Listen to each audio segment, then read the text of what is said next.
संसद के मानसून सत्र की कार्यवाही का तीसरा सप्ताह शुरू। सदन में पेगासस पर विपक्ष का हंगामा। राज्यसभा दोपहर 12 बजे तक स्थगित।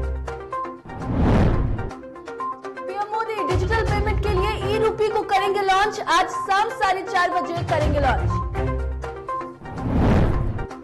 41 साल बाद ओलंपिक हॉकी के सेमीफाइनल में पहुंचा भारत। ओडिशा के सीएम नवीन पटनायक ने दी बधाई। सावन का दूसरा सोमवार आज उज्जैन के महाकाल मंदिर में हुई भस्म आरती।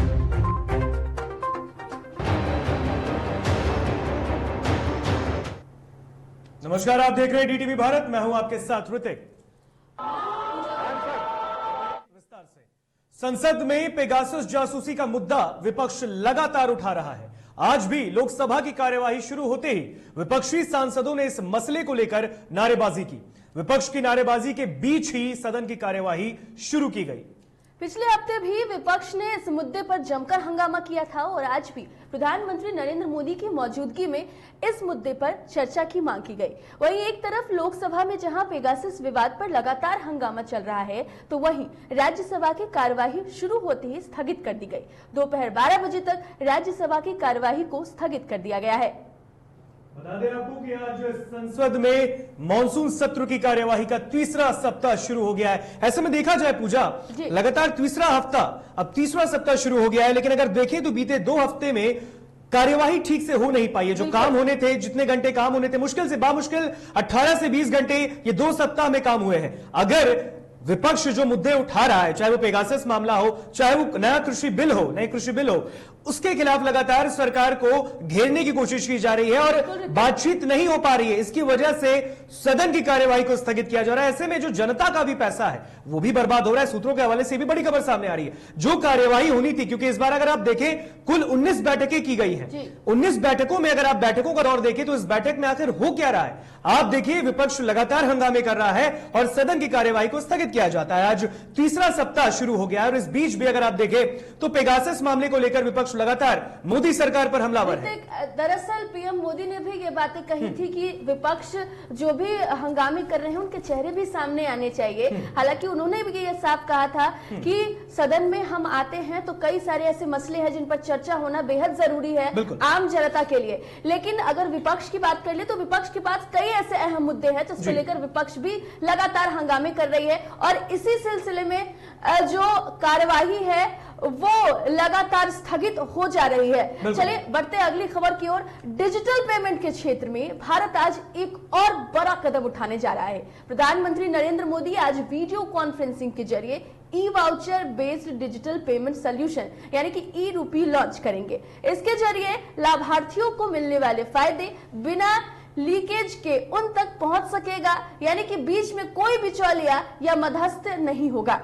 बिल्कुल, अगर आप देखिए तो डिजिटल पेमेंट के लिए आज ई रूपी को प्रधानमंत्री मोदी लॉन्च करेंगे और शाम 4:30 बजे पीएम मोदी इसे लॉन्च करने वाले हैं। और अगर आप देखें तो इस बीच आप देखिए बीच में जो बिचौलिए होते हैं, जो मिनिस्टर होते हैं, उन तक ये चीजें नहीं जाएंगी, सीधा आप लोगों तक ये चीजें जा पाएंगी। तो प्रधानमंत्री मोदी वीडियो कॉन्फ्रेंसिंग के जरिए ई voucher based digital payment solution यानी कि ई रूपी को लॉन्च करने वाले हैं। शाम 4:30 बजे पीएम वीडियो कॉन्फ्रेंसिंग के जरिए इसे लॉन्च करेंगे और इसके जरिए लाभार्थियों को मिलने वाले फायदे बिना लीकेज उन तक पहुंचेंगे, यानी कि बीच में कोई बिचौलिया या मध्यस्थ नहीं होगा।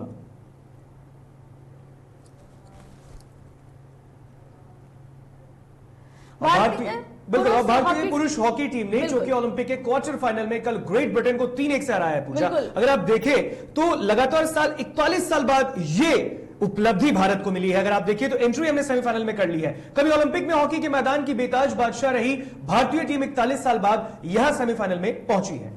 और ऋतिक, ओडिशा के मुख्यमंत्री नवीन पटनायक ने भारतीय हॉकी टीम को क्वार्टर फाइनल में उसकी शानदार जीत के लिए बधाई दी।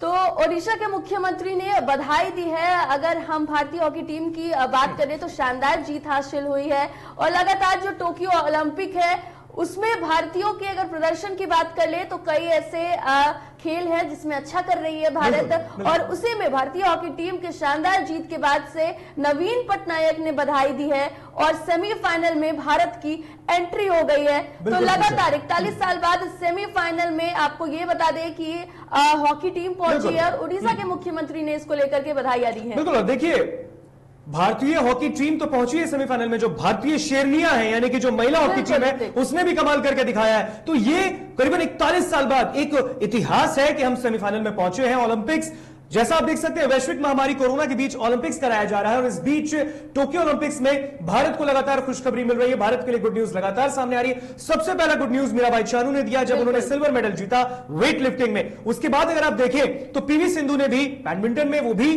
ब्रॉन्ज मेडल लेकर आई। हालांकि वो गोल्ड जीतने से महरूम रह गई, लेकिन उन्होंने कांस्य पदक जीतकर देश का मान बढ़ाया है। उसके बाद आप देखिए हॉकी टीम, हमारा नेशनल गेम, उसमें भी ओलंपिक्स में अगर आप देखें तो भारतीय हॉकी टीम ने 41 साल बाद सेमीफाइनल में एंट्री किया। ऐसे में आप देखिए राजनीतिक हस्तियों में भी बहुत खुशी का माहौल है। आप देखिए ओडिशा के जो मुख्यमंत्री है नवीन पटनायक, उन्होंने भी वीडियो बामुकल्ला जो वीडियो है उसे जाहिर करके अपनी खुशी व्यक्त की है। तो ग्रेट ब्रिटेन को 3-1 से हराकर सेमीफाइनल में भारतीय हॉकी टीम पहुंच गई है। 41 साल बाद ये सफलता भारतीय हॉकी टीम ने दी है देश को। चलिए बढ़ते हैं अब खबरों में आगे और बात कर लेते हैं। आज मध्य प्रदेश के उज्जैन स्थित विश्व प्रसिद्ध महाकालेश्वर मंदिर में सावन के दूसरे सोमवार पर भस्म आरती की गई।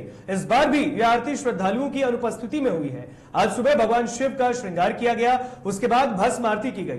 कोरोना नियमों का पालन करते हुए इस बार भी भक्त दूर से ही महाकाल के दर्शन कर सकेंगे। दरअसल महाकाल के दर्शन के लिए भक्तों का ऑनलाइन रजिस्ट्रेशन किया जा रहा है। सावन का पवित्र महीना 22 अगस्त तक रहेगा। आज इस अवसर पर मंदिरों में सुबह से ही श्रद्धालुओं की भारी भीड़ देखने को मिल रही है। सावन का महीना भगवान शिव को समर्पित होता है। भगवान शिव को यह महीना खास तौर से पसंद है। सावन के महीने में कुल 4 सोमवार पड़ेंगे। सावन महीने में भगवान शिव की विशेष रूप से पूजा की जाती है। इस महीने में सभी सोमवार को महाकाल की झांकी निकाली जाएगी। हालांकि इस दौरान कोविड-19 के नियमों का भी पालन किया जाएगा। तो बिल्कुल आप देख सकते हैं उज्जैन की ये तस्वीर हम आपको दिखा रहे हैं। महाकालेश्वर मंदिर विश्व प्रसिद्ध मंदिर है पूजा, और इस कोरोना वायरस की स्थिति में, इस वैश्विक महामारी के बीच आप देखिए भोलेनाथ को भस्म आरती की जा रही है। उज्जैन का ये महाकाल मंदिर जिसमें भस्म आरती की गई है। आज सावन का दूसरा सोमवार है। सावन की दूसरी सोमवारी में महादेव को श्रृंगार किया गया सबसे पहले, और उसके बाद महादेव की भस्म आरती जो कि विश्व प्रसिद्ध है उज्जैन महाकाल की मंदिर की, ये भस्म आरती जो भोलेनाथ की होती है, ये हम सीधा अपने दर्शकों को दिखा रहे हैं। तो उज्जैन की तस्वीर हम आपको दिखा रहे हैं, महाकाल मंदिर की तस्वीर। 12 ज्योतिर्लिंग में से एक ज्योतिर्लिंग उज्जैन का महाकाल भी है। और इस महाकाल मंदिर में आप देखिए किस तरीके से, खैर कोरोना के बीच में भक्तों की अनुपस्थिति में मंदिर के पुजारी जो पंडित हैं वो महादेव का भस्म आरती कर रहे हैं। हालांकि ऑनलाइन रजिस्ट्रेशन की सुविधा दी गई है। आप घर बैठे महादेव के दर्शन करिए, आप उनसे ही दर्शन करके मन्नत मांगी कि जो हालात इस वक्त देश में है, दुनिया में है, इससे हम किस तरह बच सकते हैं। तो आप देखिए ये सुविधा भी दी गई है ऑनलाइन। आप देख सकते हैं वीडियो को, आपको हम सीधा वीडियो भी दिखा रहे हैं अपने दर्शकों को। सावन की दूसरी सोमवारी में आप देखिए उज्जैन के महाकाल मंदिर में महादेव की भस्म आरती।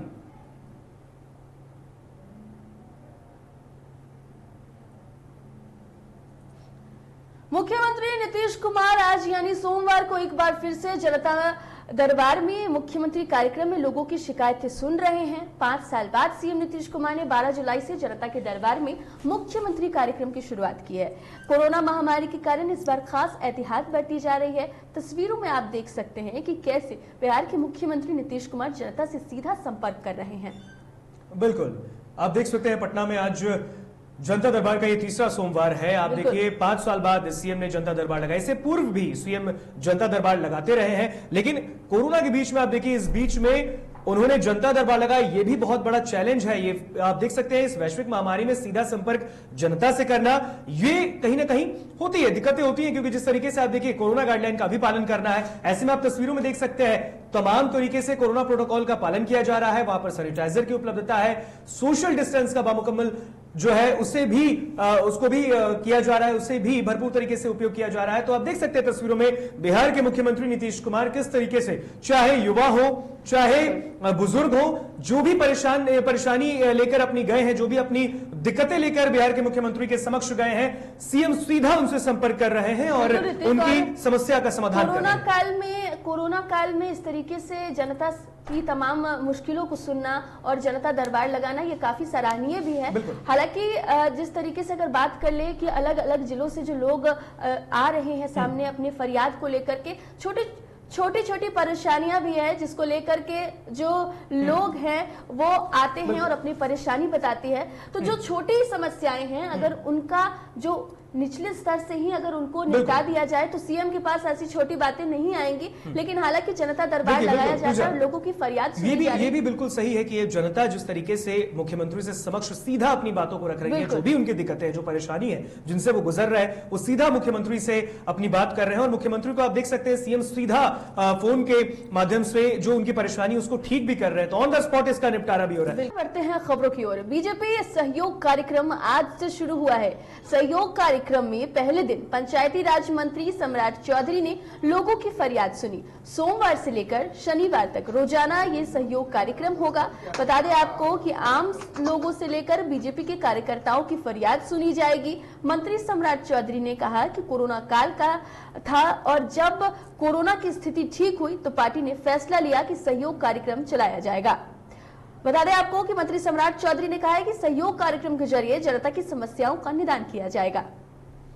तो बिल्कुल आप देख सकते हैं बिहार सरकार के पंचायती राज मंत्री हैं सम्राट चौधरी, तस्वीरों में देख सकते हैं। आज उन्होंने आपको बता दें कि जिस सहयोग कार्यक्रम की शुरुआत की गई है उसको लेकर आज पंचायती राज मंत्री बीजेपी दफ्तर पहुंचे और आज उन्होंने इस सहयोग कार्यक्रम के पहले दिन उन्होंने शुरुआत की है। नारियल फोड़कर इस कार्यक्रम की शुरुआत की गई है और उन्होंने कहा है कि इस कार्यक्रम में आम जनता से लेकर जो बीजेपी के भारतीय जनता पार्टी के जो कार्यकर्ता हैं वो भी अपनी बातों को, अपनी फरियादों को रख सकते हैं मंत्री के समक्ष और उनकी बातों का जो उनके जो समस्या है उसका भी समाधान किया जाएगा। पार्टी ने जब नई सरकार बनी तो लगातार कोविड की स्थिति थी और बीच के कंट काल में विधानसभा सत्र भी चल रहे थे। तो जब कोविड की स्थिति थोड़ा और अच्छी हुई है, सुधरी है, तो ऐसी स्थिति में पार्टी ने निर्णय लिया है कि हम लगातार जो सहयोग के कार्यक्रम पिछले कंट काल में चल रहे थे पार्टी इसको चलाने का काम करेगी, जिसकी आज आदरणीय नागेंद्र जी के द्वारा शुरुआत किया गया है। और भाई साहब के मार्गदर्शन में पूरी पार्टी लगातार सहयोग के माध्यम से जनता के कल्याण के जो समस्या है, पार्टी के कार्यकर्ताओं की जो समस्या है, बिहार की जो समस्या है, उसके निदान का प्रयास करेगी। तो वहीं जेडीयू नेता उपेंद्र कुशवाहा के सीएम नीतीश को पीएम मटेरियल बनाने वाले बयान पर बिहार सरकार के पंचायती राज मंत्री सम्राट चौधरी ने अपनी प्रतिक्रिया दी है। उन्होंने कहा कि सीएम नीतीश जनता दल यूनाइटेड की ओर से पीएम पद के उम्मीदवार होंगे, इसमें कोई गुरेज नहीं है। लेकिन आज देश के प्रधानमंत्री नरेंद्र मोदी है और आगे भी साल 2024 तक प्रधानमंत्री वही रहेंगे। यूनाइटेड के प्रधानमंत्री के कैंडिडेट हैं, इसमें कहाँ इश्यूज है? इसमें तो कोई इश्यूज ही नहीं है। लेकिन भारतीय जनता पार्टी और एनडीए के आज के तारीख में देश के प्रधानमंत्री नरेंद्र मोदी जी हैं और आगे के दिनों में भी देश के प्रधानमंत्री वही रहेंगे। बिहार एनडीए में एक बार फिर सियासी घमासान मचा हुआ है। जातिगत जनगणना को लेकर एनडीए के घटक दल बीजेपी और जेडीयू के रिश्ते में भी खटास देखी जा रही है। वहीं जातीय जनगणना पर मुख्यमंत्री नीतीश कुमार ने बड़ा बयान दिया है। रविवार को पटना पहुंचते ही नीतीश कुमार ने कहा कि जातीय जनगणना को लेकर सोमवार को प्रधानमंत्री नरेंद्र मोदी को पत्र लिखेंगे और उनसे मिलने का समय मांगेंगे। और देश में माहौल बनाने की मांग हो रही है। जो बातचीत है कल हम लोग इस पर और बात करके आपस में सब लोगों का, और उसके बाद हम लोग इसके बारे में एक जरूर पत्र लिखेंगे और पत्र लिख करके समय मांगेंगे। और कौन कौन लोग जाएंगे विभिन्न पार्टियों से उनका भी कल सब लोगों का नाम लेकर के हम लोग पत्र भेजेंगे और बात भी विधानसभा में जो मुलाकात हुई थी इसी पर बात हुई थी। जी जी बिल्कुल वही बात हम कर रहे हैं। मैंने तो वही कहा ही कि लोगों की जो राय थी बिल्कुल सब इसमें हम लोगों की सबकी सहमति, तो बातचीत तो किया ही है। रोहतास में वार्ड पार्षद संजीत सिंह ने डेहरी से राजद विधायक फतेह बहादुर सिंह पर अवैध संपत्ति अर्जित करने और सरकारी भूमि अपने नाम कराने का आरोप लगाया है। वार्ड पार्षद ने बिहार के मुख्यमंत्री नीतीश कुमार को भी पत्र लिखकर सीबीआई से जांच कराने की मांग की है। उनके आवेदन पर जांच के लिए डीएम धर्मेंद्र कुमार ने 2 सदस्यीय टीम गठित की है। उनके आवेदन पर आरोप की जांच के लिए डीएम धर्मेंद्र कुमार ने 2 सदस्यीय टीम गठित की है। संजीत सिंह ने विधायक पर कई आरोप लगाकर मुख्यमंत्री समेत डीएम और आर्थिक अपराध इकाई को भी आवेदन दिया है। तो वार्ड पार्षद ने नीतीश कुमार को पत्र लिखा है और पत्र में आरजेडी विधायक की संपत्ति की जांच की मांग की है, जिसके बाद से आपको बता दें कि टीम भी गठित की गई है जो संपत्ति को लेकर के जांच करेगी। आरजेडी विधायक पर यह बड़ा आरोप लगाया गया है और उनकी संपत्ति को जांच कराने को लेकर जो वार्ड पार्षद हैं उन्होंने नीतीश कुमार को भी पत्र लिखा है, जिसके बाद से इस पर संज्ञान लेते हुए आपको बता दें कि टीम गठित कर आरजेडी विधायक की संपत्ति की जांच करने का आदेश दिया गया है।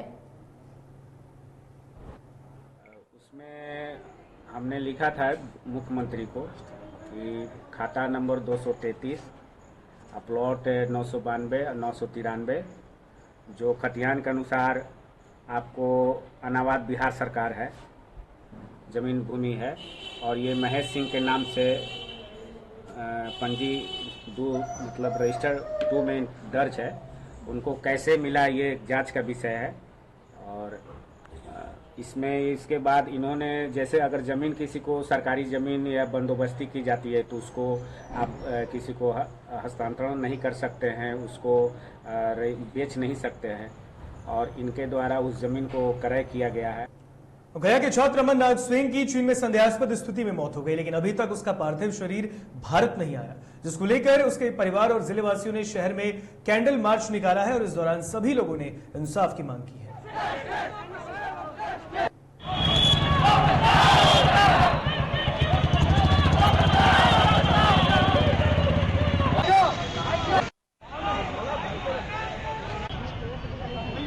जो इनकी मांग है इसके संबंध में हमारे बड़े से भी बात हुई थी, उनका कहना था कि इनका जो मेमोरेंडम ले लीजिए और मेमोरेंडम लेकर और आज ही हम लोग अभी उपलब्ध कराइए आपको, ताकि हम लोग इसको डॉक्टर के माध्यम से आपको भेजें, क्योंकि ये देश का मामला है तो इसमें हम लोग वहाँ तक कम्युनिकेट करेंगे। मेरा बच्चा का शरीर वापस भारत में चाहिए, मेरे घर पे चाहिए।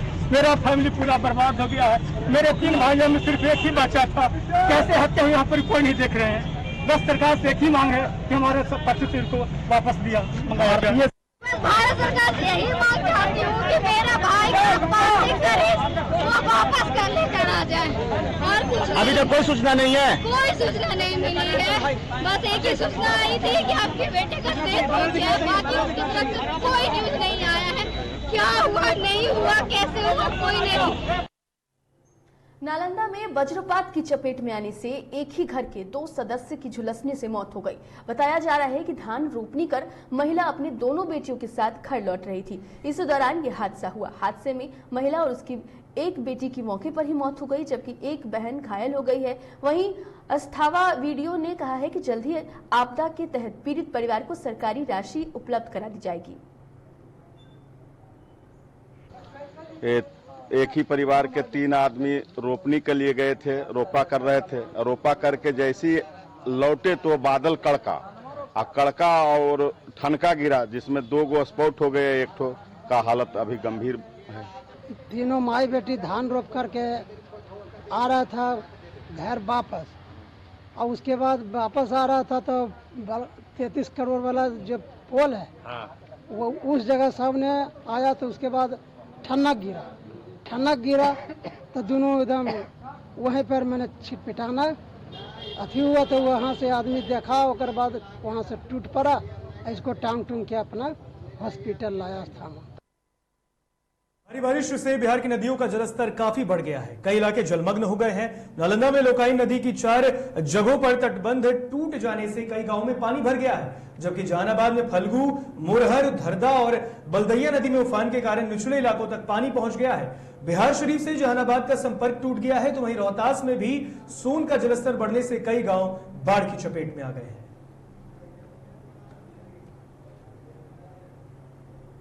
पटना में सावन की दूसरी सोमवारी में भी मंदिरों को बंद रखा गया है। कोरोना वायरस संक्रमण को देखते हुए सरकार ने यह फैसला लिया है कि बिहार भर में मंदिरों को सावन के महीने में नहीं खोला जाएगा। पटना के बोरिंग रोड स्थित शिव मंदिर का जायजा लिया हमारे संवाददाता निषेध ने। अक्सर मंदिरों में भीड़ उमड़ा करती थी, लेकिन इस बार कोरोना का जो कहर है वो सावन के महीने में पड़ा और श्रद्धालुओं को जो भीड़ है वो मंदिरों में काफी कम हो गई। इस वक्त हम बोरिंग रोड चौराहे पे भोलेनाथ के मंदिर में और देख सकते हैं मंदिर पे ताला लटका हुआ है। हालांकि कुछ श्रद्धालु गिने चुने कह सकते हैं वो मंदिर में आए हैं पूजा करने के लिए। कुछ श्रद्धालु हमारे साथ भी हैं।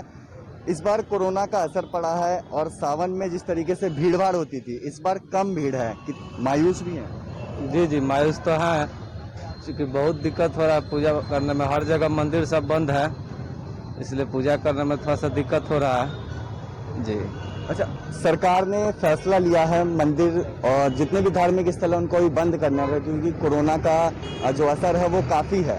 तो कहीं ना कहीं सरकार ने फैसला ठीक लिया। जी जी सरकार ने फैसला तो बहुत अच्छा लिया है, तो ये जरूरी है, लेकिन अभी पूजा पाठ भी जरूरी है थोड़ा सा, तो इसलिए आए हैं हम लोग भी पूजा करने के लिए। भाई मंदिर में आए हैं, इधर तो ताला लगा हुआ है। जी वही देख रहे हैं कि ताला लगा हुआ है, नहीं होगा तो फिर रिटर्न जाना पड़ेगा। चलिए, तो कई जो लोग हैं वो मंदिर में आ रहे हैं पूजा करने के लिए, लेकिन लोगों को मायूस होकर अपने घर वापस लौट जाना पड़ रहा है, क्योंकि मंदिर का जो गेट है उस पर ताला लटका हुआ है। निषेध ठाकुर, DTV भारत, पटना।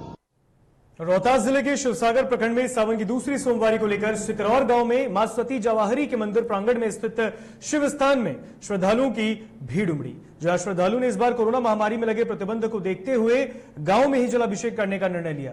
श्रद्धालुओं का कहना था कि जिले में गुप्त धाम में जलाभिषेक करने का अवसर नहीं मिला, लेकिन इस बार गांव के ही मंदिर में जलाभिषेक और पूजा अर्चना की जा रही है।